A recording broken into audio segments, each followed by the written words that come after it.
Guys, कैसे आप लोग देख रहे हैं DK Crush 2.0।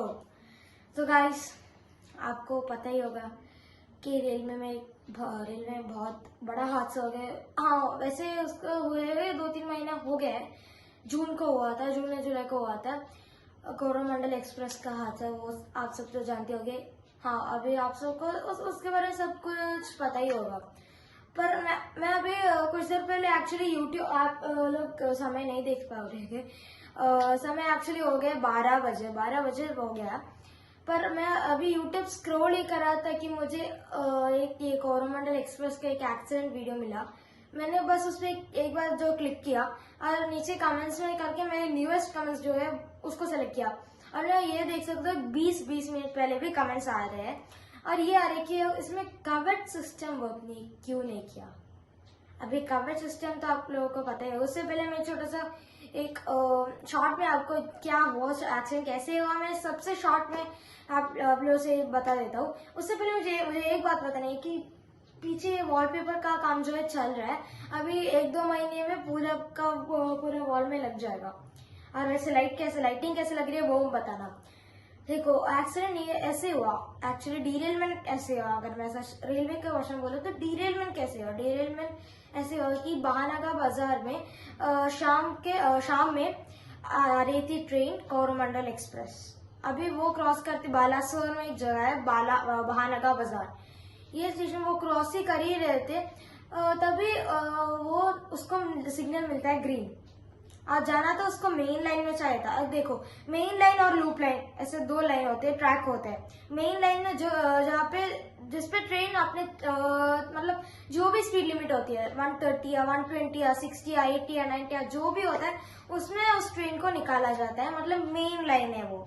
और लूप लाइन जहाँ पे जिस भी गाड़ी को रुकना है, जैसे एग्जांपल ले लो, कोई लोकल ट्रेन रुक रही है राजधानी एक्सप्रेस को, वंदे भारत को क्रॉस करने में। आप लोगों को पता होगा जो प्रीमियम ट्रेन जैसे वंदे भारत, राजधानी हो जाए, दुरंतो हो जाए, इन सबको क्रॉस करने के लिए लोकल ट्रेन को साइड में लूप लाइन में डाला जाता है, जहाँ पे सिर्फ एक ही ट्रैक होता है, मतलब एक ही मेन लाइन होता है। वहां पे इस ट्रेन को लूप लाइन में डाला जाता है ताकि वो प्रीमियम ट्रेन पहले गुजर सके और वो लेट ना हो।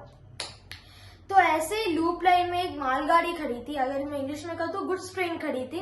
और तभी वहां पे आते हैं कोरोमंडल एक्सप्रेस और वो उसको मिला है ग्रीन सिग्नल और उसे जाना तो मेन लाइन में होता है। और पर वो पता नहीं कैसे पर सिग्नल फेलियर, एक्चुअली ये बताया जा रहा है कि सिग्नल फेलियर, अभी सच क्या है वो तो पता नहीं, पर सिग्नल फेलियर अभी तक बताया जा रहा है। सिग्नल फेलियर की वजह से ट्रेन जो है मेन लाइन की जगह पे लूप लाइन में चली जाती है।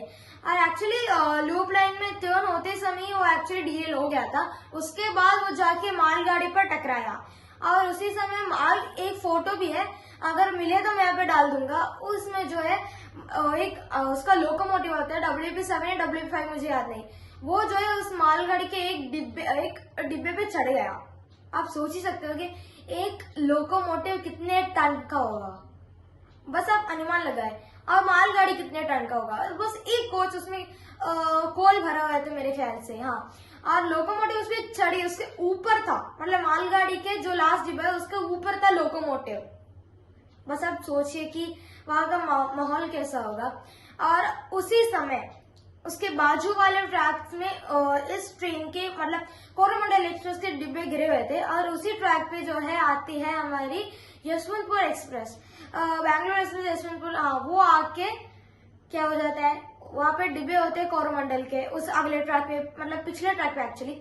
और वहां पे आ जाता है ये ट्रेन, और ये ट्रेन जो है तेजी में होता है और उसी समय ये इसमें टकरा के जो है गिर जाता है।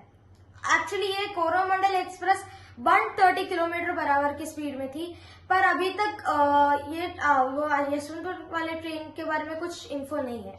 मैंने बहुत रिसर्च किया पर कोई इन्फो नहीं है एक्चुअली उसकी जरूरत, क्योंकि उसकी एक्चुअली स्पीड उतनी थी भी नहीं। नॉर्मल 60 से 70 होगा, मैक्सिमम 100, 110, 130 तो नहीं होगा, क्योंकि उसके सिर्फ कुछ ही डब्बे ऐसे भी क्या डिले हुए, उसमें उतने लोगों की मौत की खबर भी नहीं आ रही।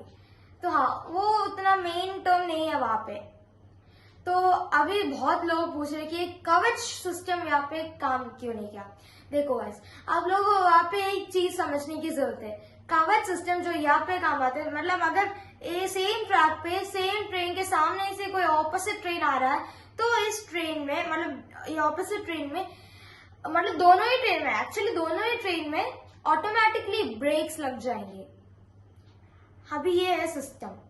और इस सिनेरियो में क्या हुआ, मालगाड़ी इस साइड पे लूप लाइन पे खड़ी हुई थी, मतलब कवच सिस्टम कैसे भी करके काम नहीं आएगा, ऑपोजिट से आ नहीं रही थी, वो स्टेशनरी था, स्टेशनरी भी, और वो उस तरफ जा रहा था, इस तरफ आ नहीं रहा था, उस तरफ जा रहा था, इसलिए कवच तो काम ही नहीं करेगा। हर कवच अगर इधर भी आगे आ रही होती ना तो भी काम नहीं करता, क्योंकि वह उस ट्रैक पे मतलब उस जगह पे कवच सिस्टम इंस्टॉल्ड ही नहीं था। हाँ, आपने सही सुना, वहाँ पे कवच सिस्टम है ही नहीं। अभी भी वैसे भी ये कवच सिस्टम जो है टेस्टिंग मोड्स पे और एक्चुअली कुछ जगहों पे लगा हुआ भी है और काम भी करिए। कुछ दिनों पहले एक बैक 12 था, उसके सामने जो है WP7 आ गया था, मतलब एक पैसेंजर ट्रेन और दूसरा में पैसेंजर ट्रेन ही था मेरे ख्याल से, नहीं बैक 12 था ना, मतलब उसका मतलब गुड्स ट्रेन था, और इतने दूर पे रुक गया था, मतलब कितने किलोमीटर दूर पे मीटर दूर पर रुक गया था, 700 मीटर की दूरी पर रुक गया था, क्योंकि उस जगह पर मुझे उस रूट का नाम अच्छे से पता नहीं है, पर उस रूट पे कवच सिस्टम इंस्टॉल था, इसलिए ट्रेन वहां पे रुक गई और बड़ा हादसा होने से टल। वैसे भी वो ट्रेन एक्चुअली 50 की स्पीड में ही थी, मतलब हाँ उतनी स्पीड में ही थी, 130। वैसे भी इंडिया में पहली बार अपनी फुल स्पीड में 130 किलोमीटर पर आवर में एक ट्रेन हादसा हो रहा है। वैसे भी ऐसे बहुत सारे ट्रेन हादसे हुए जिसमें बहुत लोग मारे गए, पर इतने फुल स्पीड में पहली बार हादसा हो रहा है। वैसे भी ये LHV कोच है, लिंक हॉफमैन बुश, ये कोच है, इसलिए बहुत ज्यादा मतलब मारने की खबर। वैसे डेथ टोल वैसे भी 300 के करीब तो पहुंच ही गया है, पर अगर ये ICF कोच होता, इंटीग्रल कोच फैक्ट्री कपूरथला का ये कोच होता, तो इसमें जान मान का नुकसान 500 से भी ऊपर हो जाता। ये आपको जानने की जरूरत है। ICF बहुत डेंजरस है, क्योंकि ICF जो है पीले कलर का और नीले कलर का कोच है। नीले कलर का मतलब जो पहले नीले कलर का था ना, उसको ही अभी रीपेंट करके स्किन कलर का एक्चुअली निकाला है, पीले नहीं स्किन कलर का। पर वो जो है मतलब अगर वो डीरेल हो जाए तो उस मतलब कोच एक पे एक चढ़ सकती है, और इससे जान मान का नुकसान ज्यादा हो सकता था। LHV कोच है इसलिए साइड में हुआ, इसलिए उतना कुछ नहीं आया। और वैसे भी कवच सिस्टम यहाँ पे यूज नहीं आता, कवच सिस्टम बस कुछ ही जगह पे है, इस पे सारे जगह पे लगाने में अभी बहुत टाइम है, अच्छे से टेस्टिंग होगी, बहुत सारी जगह पे आके भी टेस्टिंग होगी, उसके बाद ही सारे रूट्स में जो है लगाएगा। अभी जो भी बिजिएस्ट रूट्स है जैसे कि मुंबई, पुणे या फिर दादर, आपको पता ही होगा मुंबई में मतलब दादर का तो भाई आप जस्ट यूट्यूब में सर्च करना है दादर स्टेशन रशार, तो आपको पता चलेगा। मतलब वहां से लोकल ट्रेन इतनी पास होती है एक ही समय में कि वहां पे ये कवच सिस्टम जो है आवश्यक वहां पे है, मुंबई में एक्चुअली है। और हाँ, यही है सिस्टम, कवच सिस्टम अगर वहां पे था तो भी कुछ नहीं हो सकता, पर वहां पे है ये नहीं, वो अलग बात है। और हाँ, जो भी मारे गए इस एक्सीडेंट में उनके RIP, ओके। और वैसे भी मुझे एक और खबर देनी है, कुछ लोगों को जो इस ट्रेन हादसे में घायल हुए, उनको जिस बस से ले जा रहे थे, वो बस का भी एक्सीडेंट हो गया। हाँ, आप सोच के देखे, उन लोगों का मतलब दिन ही खराब है या फिर लकी खराब है कि एक्सीडेंट हुए लोगों का जो बस में ले जा रहे थे, वो बस का ही हादसा हो गया। वो वैसे बताया जा रहा है कि एक टेम्पो था, उसके साथ हादसा हुआ है, और वो टेम्पो में ड्राइवर था, उनकी मौत हो गई है में पीस रोड। पर हाँ, उस बस में जो भी था उनको कुछ भी नहीं हुआ।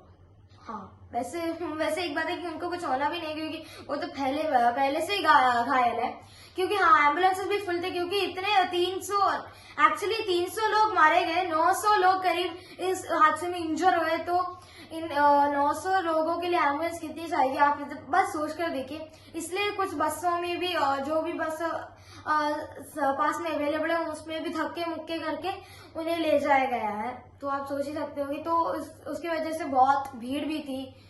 और ऐसे में ये एक और हादसा सेम डे इवनिंग को हुआ था ना, और उसके बाद में हुआ था, मतलब रात को, हाँ रात को 12:30 बजे, उसके बीच में 12 साढ़े 12 उसके बीच में ही हुआ था। तो ये है पूरी कहानी। अभी कुछ नहीं करा सकता, बस अगर बस ये प्रार्थना करते हैं कि कवच सिस्टम जल्दी से इंस्टॉल हो जाए। और हाँ, कुछ लोग और कुछ वेबसाइट में मुझे ये भी देखने को मिली, एक्सीडेंट का कारण है कि ये रेलवे के लोगों पर बहुत ज्यादा स्ट्रेस डाला जा रहा है, उनको जितना रश मिलना चाहिए उतना रश नहीं मिल रहा। तो ये भी कारण हो सकता है, अभी कुछ नहीं बोला जा सकता। तो हाँ, तो अगली कुछ खबर आने के बाद या अगली वीडियो तक बाय।